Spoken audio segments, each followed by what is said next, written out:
Across decades, cities all over have undergone many processes of redevelopment in order to adapt to increasing populations and economic growth.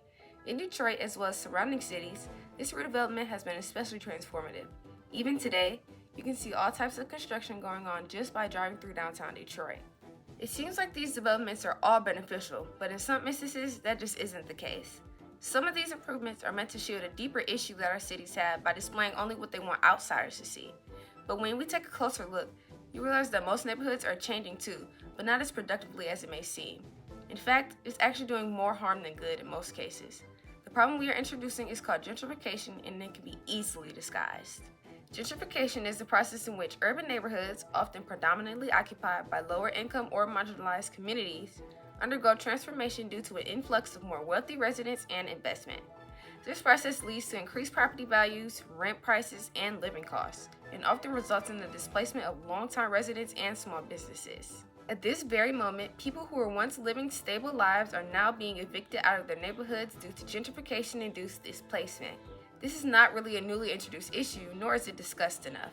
Gentrification fronts as flashy revitalizations that modernize communities that seem to need it, but in reality, it's to increase financial income or profit for personal investors. The difference between revitalization and gentrification may seem a bit unclear at first, but it actually becomes quite obvious going into further detail.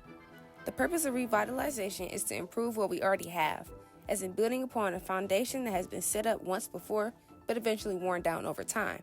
Gentrification, on the other hand, has the purpose of tearing down these foundations and making completely new ones to fit the demands or needs of a specific community without any consideration for the people who are going to be negatively impacted by such actions. Revitalization is often necessary, while gentrification is not. Our group chose to work on this issue to bring awareness to what is happening in communities all around us without many even knowing. We asked a couple of people about their knowledge of what gentrification was and how it affected where they live, and here's what they had to say. What's your name? Brandon Kuhn. Do you know what gentrification is? Kind of. Yeah. Can you give us like a definition of this?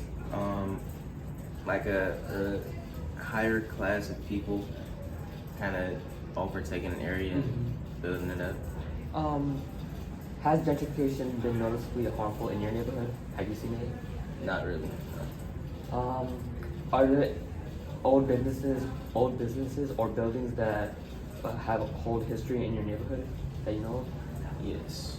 Have they been altered by gentrification? No, they haven't. What's your name? Raven. Do you know what gentrification is? Can you give us a definition? It's like when more richer, higher class people come into more low class areas and build up the area. Has gentrification been noticeably harmful in your neighborhood? I would say in my direct neighborhood, probably not, but I live close to Ferndale, and you can kind of see a clear difference between 8 Mile and Ferndale. There was a building, a bus station that was really kind of broken down, but a lot of homeless people lived in the area, and they would stay there and then people came and bought it, and they made it really nice, but there's no people around there, they can't really find shelter anymore. Are there old businesses or buildings that hold history in your neighborhood? Other than that, probably not. Have they been altered by gentrification? Yeah, you can there are some houses that are really nice, and then the ones next to them. Gentrification is not completely avoidable, which is why our goal here is to reduce the harm that it is causing however we can. In order to do so, our cities must find a way to balance growth with justice.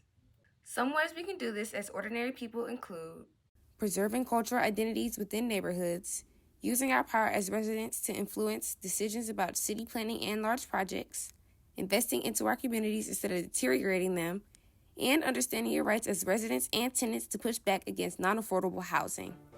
Overall, we as a society have the responsibility of protecting what has been left of these neighborhoods so that everything that we've known is not completely destroyed or forgotten. Like it was stated before, bringing awareness plays a big role here.